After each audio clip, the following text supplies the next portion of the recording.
library and school. We are currently looking for sponsors for the yearbook for the 2020-2021 school year. Sponsors for the yearbook will receive an advertising chase in the back for our annual yearbook.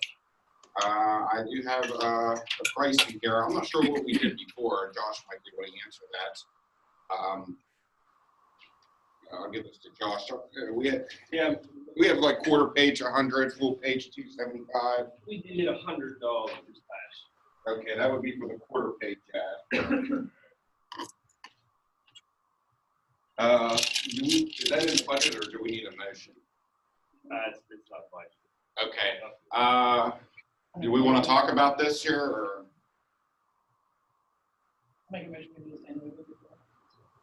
You got a second? All in favor? Aye. Any opposed? Motion carries. So we're going to do the $100 for the quarter size. Can you pay it that way?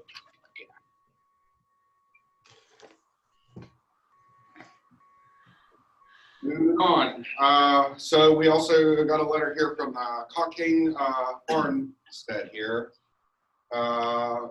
Are back. So after taking a few years off the Scarecrow Lady's returning to the Cockane Farmstead, and Scarecrows will once again take up residence on the farmstead's lawn from October 15th to October 31st. Businesses, organizations, and individuals are invited to design and construct their own scarecrows to take part in this fun community event. Scarecrows can be funny or scary. Simply elaborate. Your creativity is the only limit. All scarecrows will be displayed on the lawn of Cockane Farmstead with a sign identifying the sponsoring business, organization, or individual. Community members will be able to come and admire the scarecrows during Cockane's regular operating hours or during special evening times during the 2 weeks of the event. Cash prizes will be awarded to first, second, and third place winners in the 3 categories: business, individual, and organization. Prizes will be decided by votes cast by the public. All proceeds for this event benefit the Cockane Farmstead Preservation Project, a special project of the Morrisville County Historical Society. Throughout the year, the Farmstead hosts educational and community building events for children and adults of all ages. In addition to preserving and maintaining one of the most unique historic buildings and collections in the state of West Virginia, right here in Morrisville County. The Center of Scarecrow, please return the attached form to Cockane Farmstead by October 13th. Did we ever do anything with this? Well, obviously, they said it's been a couple of years.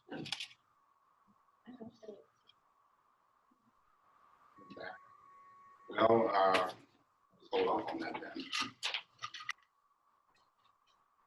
We got a thank you letter here, and I'll read it. And it's from one of our Rotarians here. Dear friends, thank you for the beautiful floral arrangements in the memory of Sid. He was a lifelong Lion, but so proud I was a Rotarian. Your kindness is deeply appreciated. Fondly, Bonnie.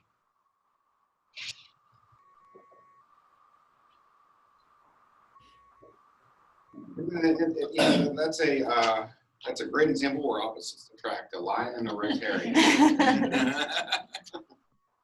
Okay. Sharon, I know you had an update on adopted grandparents. I do. Right now, I've got 21 that have sold plus 17-ish from West Banco.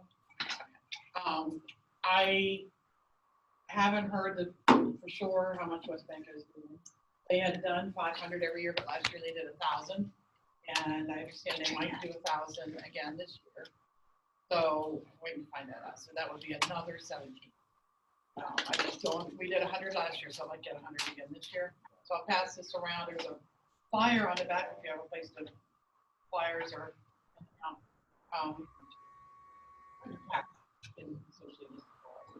you guys need it over there. We pass it that way. You guys do it there.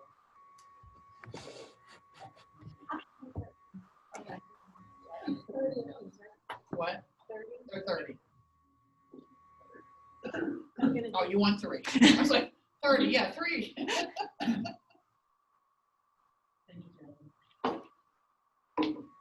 Okay, before we do our drawings, do we have any other old or new business that we would like to bring up here today?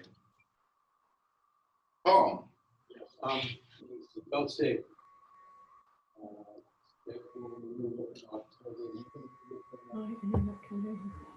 Caption is unstable. There's news.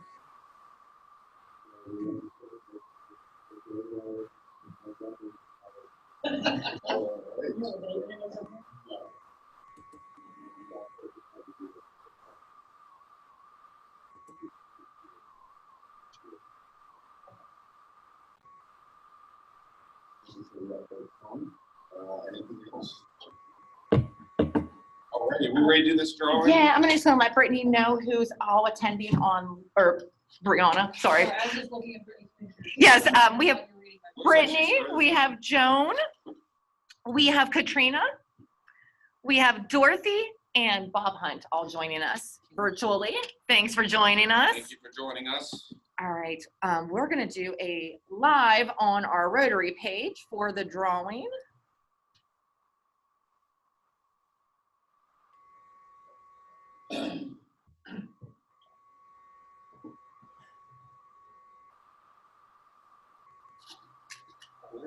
$589, was that what I was told? 589, yes. 589, so somebody's going home today with $589.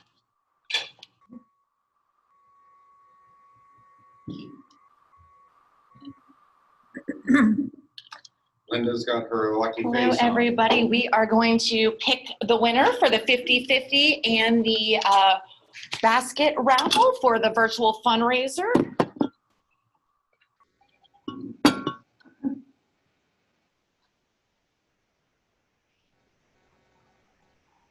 I'm gonna have somebody come up here and draw. Actually, I want you to come up here and draw the first one. Okay, so the first one, and I'm actually going to show everybody exactly what all this is. Everything on this table you get here. Lucky winner.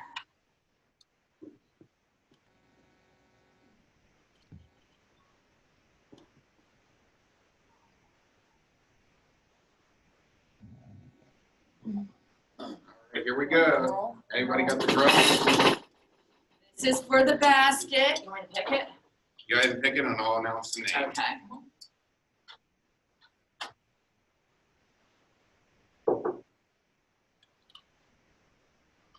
Boy, oh boy.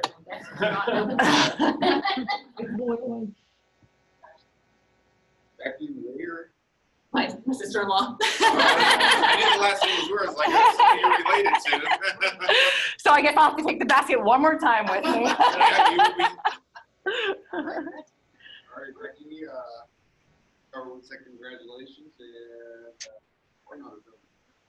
She is. She Wow. lives in West Virginia. Great. And she All right. better share the wine with me. That's all I have to say. And the violet jelly. I want to try the violet jelly. Alrighty. $589. Tax free.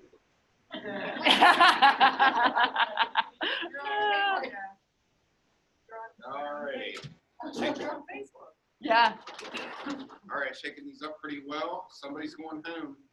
$589.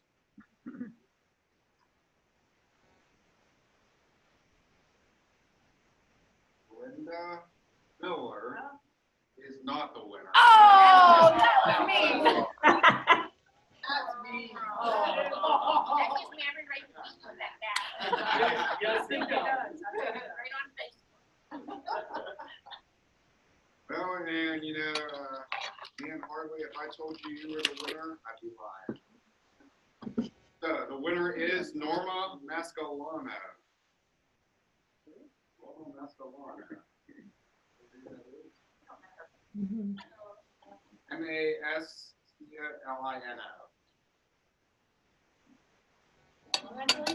Congratulations, Norma.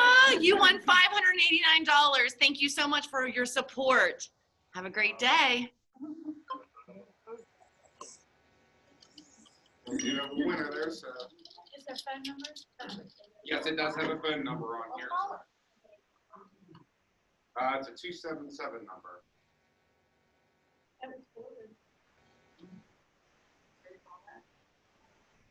Oh, I was trying to get the live video to stop. We should call her, maybe we'll get her. I ain't let her. I'll call her right now.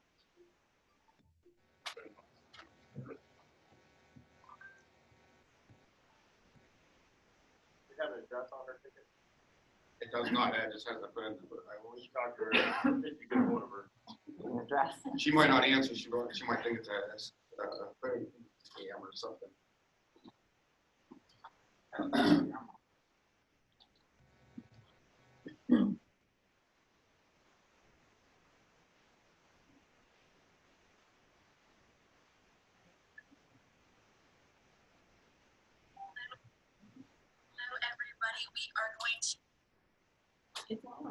It worked.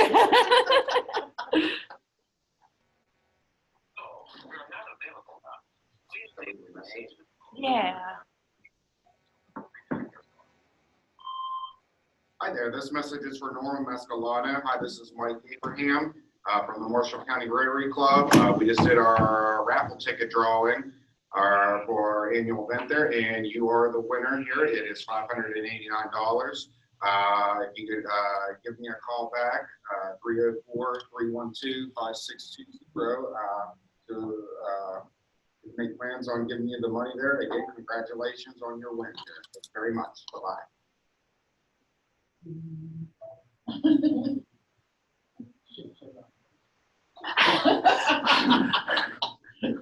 Okay. Darn Facebook. Ruins everything. All right. Anything else here before I do my little vacation here? Anybody want to take a guess on how much you got back? No, I was curious about that. Gonna guess $3,022. Well, 2 wouldn't make sense anyways.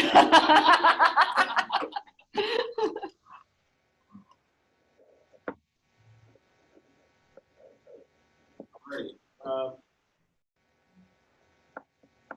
2,760. That's all profit. Right. So if you add on the 589. I have 394.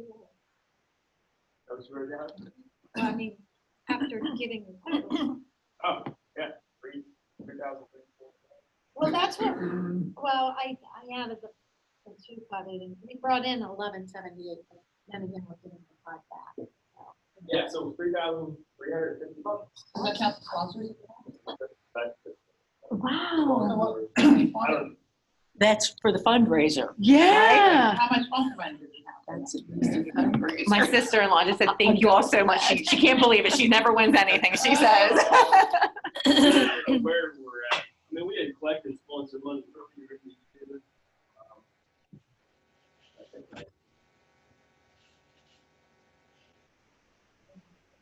we had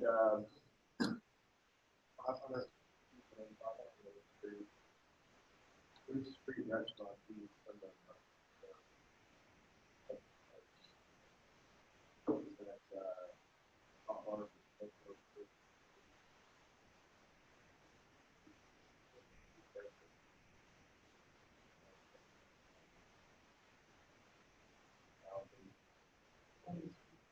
I'm at it.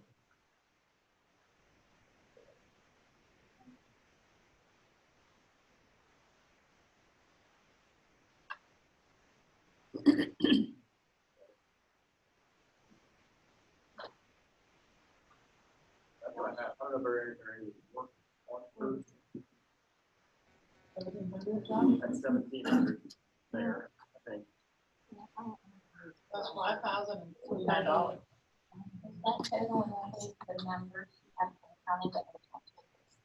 That's just what I've collected. That's what I've collected. Here in front of me. I have 5,049. What I was getting, yeah. Actually, the Bob texted me.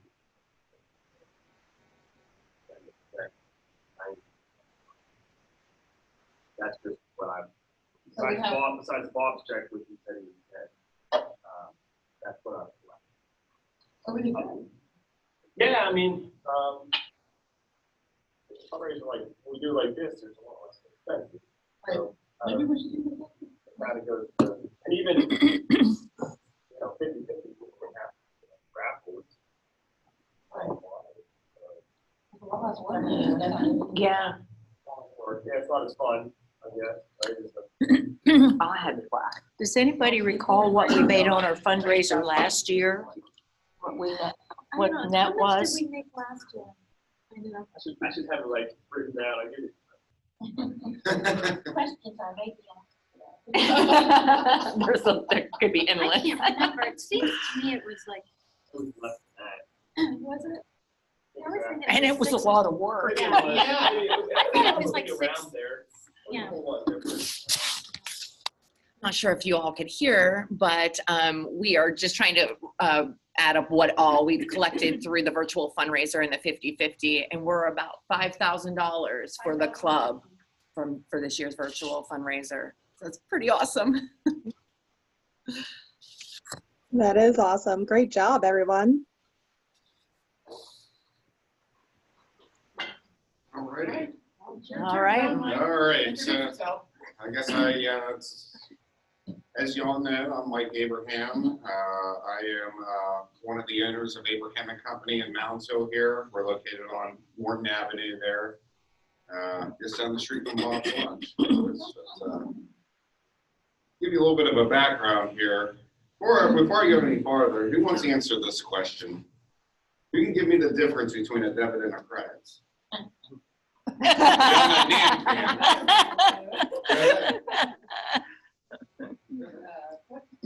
Difference between a debit and a credit.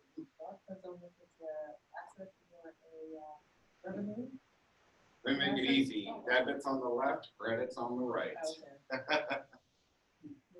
So, Different than a bank. yeah. So, you know, there's a number of things I could talk about today because there's a lot going on in the accounting world these days. COVID, of course, with all the COVID, we've seen a lot of changes. Under the Trump administration, we've seen a lot of changes. Under the Obamacare administration, we saw there were changes to the tax laws when that came. So that's not what I'm going to talk about here. But what I want to kind of talk about is like a little bit of a brief history of our company here.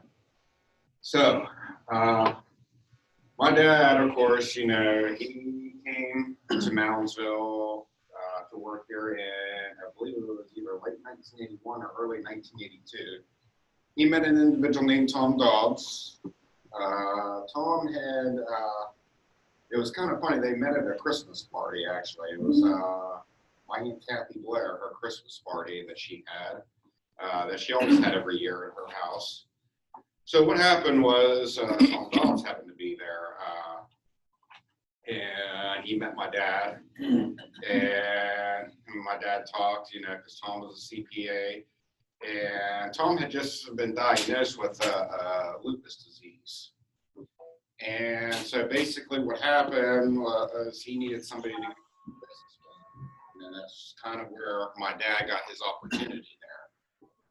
Now, I believe it was February of 1982 when my dad passed the CPA exam. He had his stories on how tough the exam was.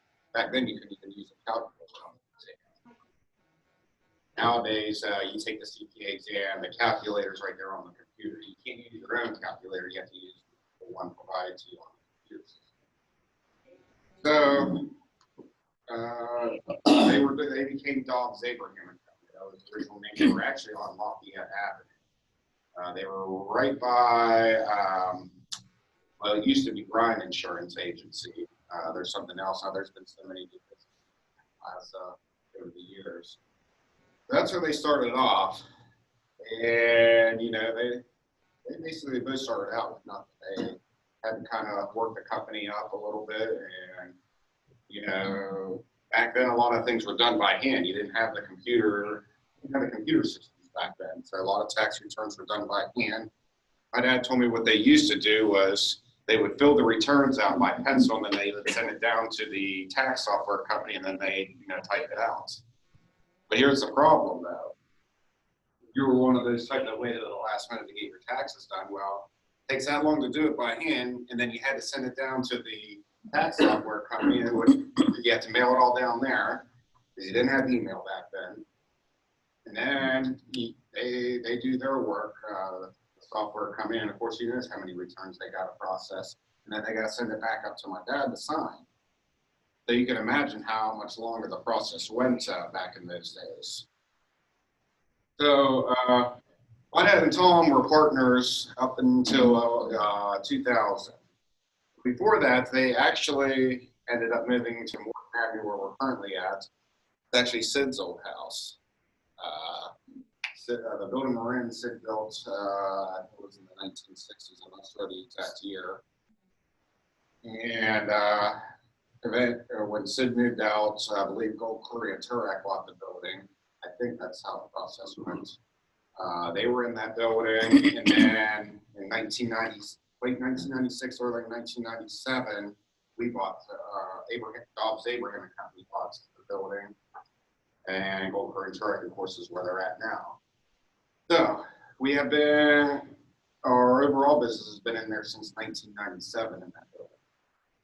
Now in 2000, my dad and Tom did separate. We became Abraham and Company. He became, I call it Thomas L. Dobbs, CPA. So they were separate. A lot of people didn't know that for years that my dad and Tom were actually two separate businesses, because they thought because they're in the same building, they thought that they were together. A lot of people actually didn't know that. But they were in the same building together for 7 years. And then in 2007, and of course Ashley would remember this, 2007, it was June 1st, 2007, we bought Tom's side of the business. Now Tom had to retire due to health reasons, because his lupus had really got to him there. You know, the disease had materialized and had gotten bigger to a point that he just couldn't, you know, he couldn't do this full time anymore. So that's where my dad got his opportunity. Now, here's where I got my opportunity. You know, overall, I've been working in the accounting business since I was a high school student, actually. The summer after my sophomore year, was the first time I actually started working there. Back then, I could just wear a shirt and shorts to work. I didn't have to dress like this there. They had me do all the errands, like run to the post office, the grocery store, the bank. They had me do all that. So they liked it when I worked during the summertime, because I did all that. So that's how that started out, and then in high school. And then going into college, I graduated from West Liberty in 2008. After that, I became full-time at the office as a regular employee. And I basically had to work my way up from there, you know, through learning how the system works at the office, learning how everything goes with the tax system. And so, I mean, I learned what I did in college, but one of the things I always remember was accounting in the classroom was so much different than accounting in a regular office. So it was so much different. I actually thought it was easier in the office compared to what I had to learn in school there, no doubt. So worked my way up. After I graduated West Liberty, while working full time, I started my MSA degree at Wheeling. It's now called Wheeling College, but it was Wheeling Jesuit back then. They had a great program. West Liberty was still a state college when I graduated, so they did not have any master's degree program. So I got everything I got my MSA at Wheeling Jesuit. A lot of you might know, especially ones from Glendale might know Ed Youngkins. He was one of my main professors up there at Wheeling Jesuits, Wheeling College now. He's still up to this day. I think I think next year will be his 50th year up there. I think he said this year was his 49th year. So from 2008, from the summer of 2008 till the spring of 2009, I worked on my master's. And then I ended up taking a break from that for a while, because what happened was the Becker CPA program, which is one of the biggest CPA study programs in the country, actually had a class in Wheeling for the first time it was actually up at the Highlands at the new West Liberty building. So I ended up taking a break from my master's to go try to see if I could go for my CPA, for CPA, because it was in Wheeling and it was a rare opportunity, because I was going to be going out to Pittsburgh every Saturday morning, and class started at 8 o'clock. So you can imagine what that would have been like. No Friday night parties. Yeah. So, I went for my CPA the first time. The regulation part came very close to passing the first time, but I couldn't quite get it. I was a few points off. The other ones, I don't even want to talk about. So, my first time taking the CPA exam, the best I could tell you is I came nowhere close to passing. So, I ended up going back to grad school. My plan from there was to go back to grad school, finish up my graduate degree, and then go back for the CPA license. So I ended up getting my MSA in 2011. And anybody know, or do you know what MSA stands for? Masters in Science and Accountancy of all terms. They have different terms for it now. They have MBA, Masters in Professional Accounting, and then the MSA was very similar to the MBA, except the MSA was more for people majoring in accounting or trying to get a master's in accounting. So, I'm looking at the time here and just making sure I don't go over. It looks like I have 5 minutes. Now it's 2011. I've got my MSA degree. Now it's time to go back for the CPA. So, here's a story for you. I went and took the regulation. The regulation is tax and business law. And I went and took it, and I passed it pretty easily, actually. So then I go on to the next one. This one's business and environmental concepts, which deals with finance and economics. And we all know how interesting economics can be, or how confusing it can be. So, I took it twice. One time I didn't pass. I was probably not too far off, but I thought I could have done better. Second time I got a 74 on it. And 75 was the pass. And that was devastating. We actually, my dad actually wrote a letter to the AICPA, or the NAS, what it was called. I can't remember what it stands for. They're out of New York. He wrote a letter to him. Because one of the parts was, it was a multiple choice, and then there was a written part of it, where you had to like write this small essay. Those are based on judgments. You know, a lot of people who grade those, it's based on who's ever graded them. So we wrote a letter asking for a regrade, and of course they charged us about $250 for a regrade on it. And they ended up not. And because of that really cost me big, because when you pass one part of the CPA exam, you have to pass the others in 18 months or you lose them. So you can imagine how devastating that was. So I had to start from the beginning. Tax season rolled around in beginning of 2013.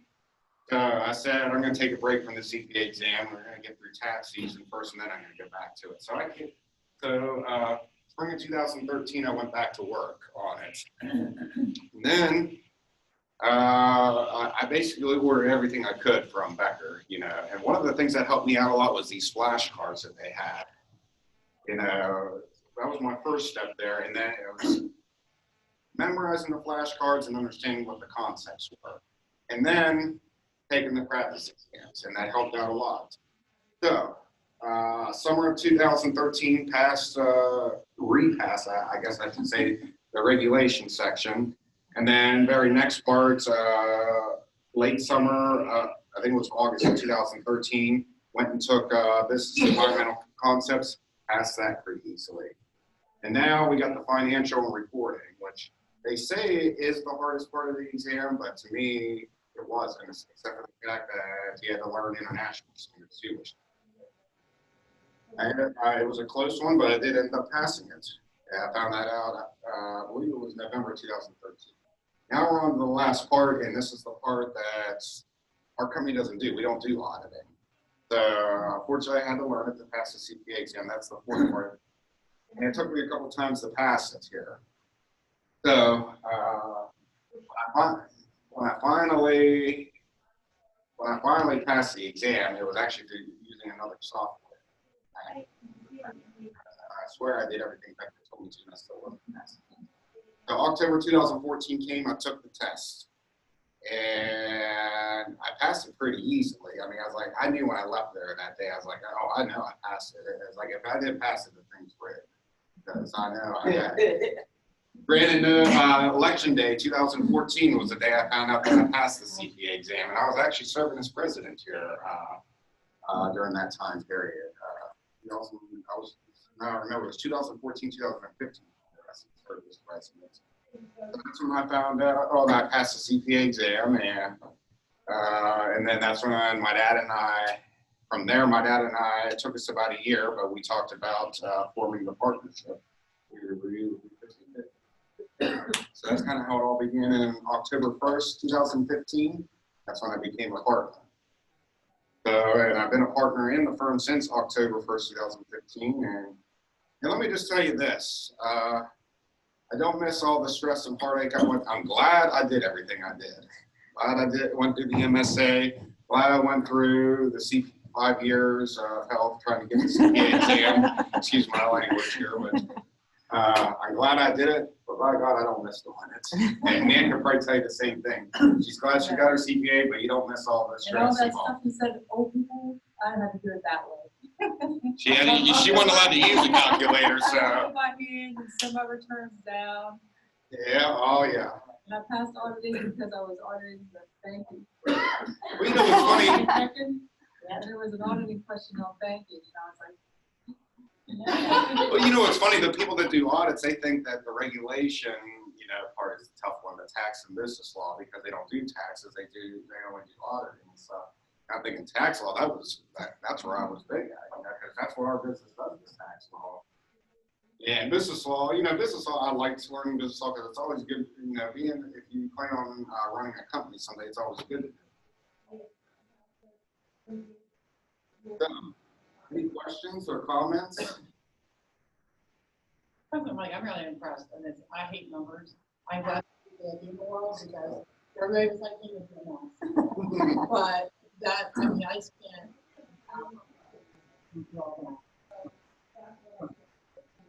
Well, let me just tell you this. My calculator does a lot of the math. But numbers, when you say numbers, yeah, it's accounting is one of those. Accounting is one of those subjects that's about knowing where the numbers, learning the math, knowing where they're going, But numbers was always something I was good at, even in school. When I was in school, one thing I always struggled at was literature. So I guess it seems like a lot of people that are good at math, they struggle in like English and literature. One of the things I learned, and a lot of people don't realize this till they get in the real world, English actually was an important subject because being in business, you got to know how to letter write. You really do. Because if you don't, your clients are going to take you seriously. IRS won't take you seriously. Of course, they never even take you seriously with a normal letter. But the fact of the matter is, you learn why your English teachers were so tough. You thought they were really tough. But in the real world, you have to do your own business letter writing to be thanked. You mentioned about your father coming here. Yeah. Where did he come from originally? Wheeling. He actually worked for a guy, and I don't know, Walt, if you would remember this guy or not. His name was Sam Anthony. Yeah, I know that. Oh, yeah. My dad told me stories about Sam and how tough Sam was on him. Here's a story for you. He gave my dad's first day of work there, and I'm trying not to go over here, but you'll find this in GCW, actually. His first day of work, Sam Anthony, he gave him an assignment, and it involved, he just gave him this book of clients' accounting records, and he told my dad, here you go. And then my dad brings it up to him, and he says, oh, don't yell at me, because I'm just doing what I know here. And then, of course, Sam looks at it, he's like, excuse my language, but this is I quote Sam Anthony here. Like, Mark, I'm going to throw your ass up. I was like, well, how do you expect me to do this? I've never done this stuff before. We didn't learn any of this in college. And so that's how tough Sam actually was, pretty tough on my dad. And a couple of the other CPAs are willing to tell you the same thing. They call themselves the disciples of Sam. Yeah. And here's another story. So at the time, my dad took the CPA exam. Sam Anthony was actually, he was the one that administered the exam. They used to have it at the Charleston Civic Center twice a year. And Sam got on the microphone and said, you know, there was one of the CPA tests in Wisconsin. Somebody got a hold of it and tried to cheat on this test. And I'm going to tell you all something right now. These tests have been rewritten so nobody can cheat on them. He's like, and I'm going to tell you all right now, if I catch anyone, we have like hundreds of people in Civic Center taking the exam. He's like, and he basically told him, if I catch anyone against cheating, I will see to it that you never sit for this exam again. You know, I mean, he's just telling that in front of 200 people taking the exam.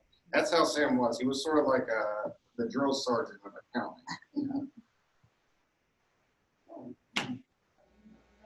Any other questions? I Yeah. have a comment. Can you send me a headshot and a bio? Yes. Yes, I can do that. Oh, and one more thing. Well, we do have a commercial airing. Our company has a commercial airing from now until the end of football season there. Saturday nights between 10:30 and 11 on my TV. It's part of channel 883. I think they call it my TV or something. That's what it is. And then Sunday mornings between 10:30 and 11 it will be airing. It has all of us and I have a couple of our accountants. You'll see pictures of them. I think you'll see a picture of all of us, including the dog in the front. I think that's what a lot of everybody's sort of recognizing that commercial is the dog. Good job. Well, thank you. It was a pleasure speaking and serving as your coach. You did a pretty decent job here today. Yeah. Yes. Yeah, this is All right, hard. we are adjourned.